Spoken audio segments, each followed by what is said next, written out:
You're not just an average golfer. Definitely not that. You're above average, I would say. Yeah, but depending on the day. 3, 2, 1. But I think the first thing we should do is really talk about who we are. You're not just a golfer, you're an entrepreneur, you're doing all these things. Want to go first? No, you go first. Oh, man, I knew it. My name is Errol Gorman. I am a proud husband and father. Shouts out to my wife, Portia Gorman. I got 3 beautiful children, Blake, Bryce, Brielle. That is my heart, the reason I do pretty much everything. So Ginisis Group is a software, system engineering, cyber, and IT company. We do mostly Department of War contracts. Can't really talk about too much of it. When you started Ginisis Group, I know just as much then as I do now, because you don't talk about exactly what you do ever. If it's a little ambiguous to the audience out there, it's supposed to be. And we have a website. You could go on the website if there's nothing there.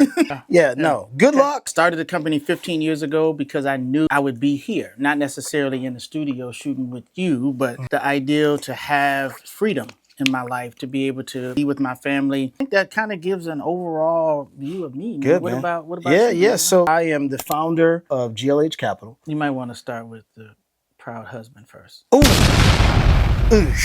Yeah. Let's go. Edit that out. Allow me to reintroduce myself. My name is the husband of Cheryl Gorman for almost 18 years. Wow. We have 3 beautiful kids as well. Grant is my son, and then I got twin girls, Laurel and Hallie. I would say that those 4 faces I will do about anything for. I love them to pieces. They're my world. So much so that I started a company after them. GLH Capital is Grant, Laurel, and Hallie. We are a real estate investment company. We raise capital from individual investors. We invested in the real estate, and we've got a hypersensitive focus on affordable housing. There's all kinds of dollars that exist in the government and the state. We also partner with nonprofits to unlock some other funding. We are doing $500 million worth of construction all across the country, raised over $25 million.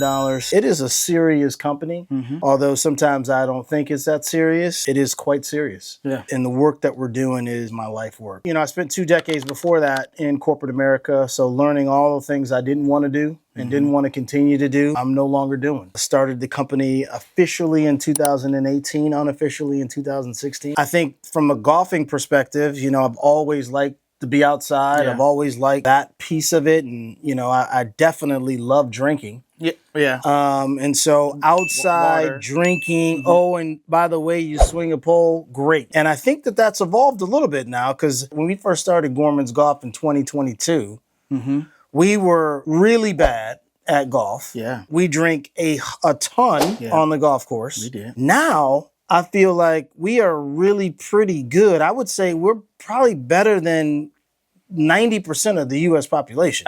Take out the pros, take out the semi-pros. Yeah.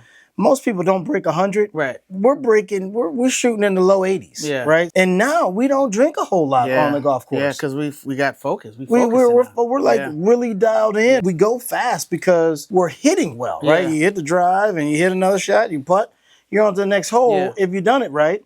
And so there's not a whole lot of drinking that we do of recent. Yeah, that's true. So I would definitely say it's cut back tremendously. We still get all of the benefits of being outside in nature and the sun. We got smooth jazz going. If you guys follow our channel, you hear the jazz in the background. But now I think it's kind of shifted from just trying to get the ball out there to like a focused shot. We do some challenges where we can only hit certain clubs. Yeah. The shift has been because of that. Yeah, We find a lot more joy in playing well than we used to. What would you say? Well, first I would say describe the best round of golf you've ever had, and then tell us where you were. I'm going to answer your question, but I'm going to answer it the way I want to answer. Okay. Yeah, that's how you do most things. Yeah. The best round of golf is when I have a problem in life and I come to you and we talk about it from hole 1 to hole 5. And by hole 6, we have a solution. We did this not too long ago. Yeah. I mean, I think our last time out, we were at the Heights Country Club. I got a huge problem in the business. I got a huge scenario that I got to figure out. Well, you thought it was huge. I thought it was huge. Yeah. We talked it through. By you having the expertise of running a company for 15 years, you give me some highlights of what you would do, things that you wouldn't do. Yeah. And then you give me some things that I should absolutely execute, right? I take all of that conversation from hole 1 to 6. I mean, think about that, man. That's an hour and a half. Yeah. We've been talking about this one issue. Right. When have you ever sat down, called somebody, and talked about an issue for an hour and a half? No. Never. Yeah. You talk to somebody for 10 minutes, Right. 15 minutes. Right. And then you get off the phone with them, and then you think about, oh, I should have brought that up. Yeah, yeah. Well, if you're right there, then I go back into it. Oh, yeah, I forgot to tell you that I said this. Right. I forgot to say that he said that. Right. By hole 6, I have a clear direction on what I need to do next. That's the best round of golf I've had. I never heard that, man. Well, yeah, that's why we do a podcast. That's why we here. That's why we uncovering some things. Yeah, you guys got like 20 seconds. Yeah, so we'll get started on the topics next. Wow. Yeah.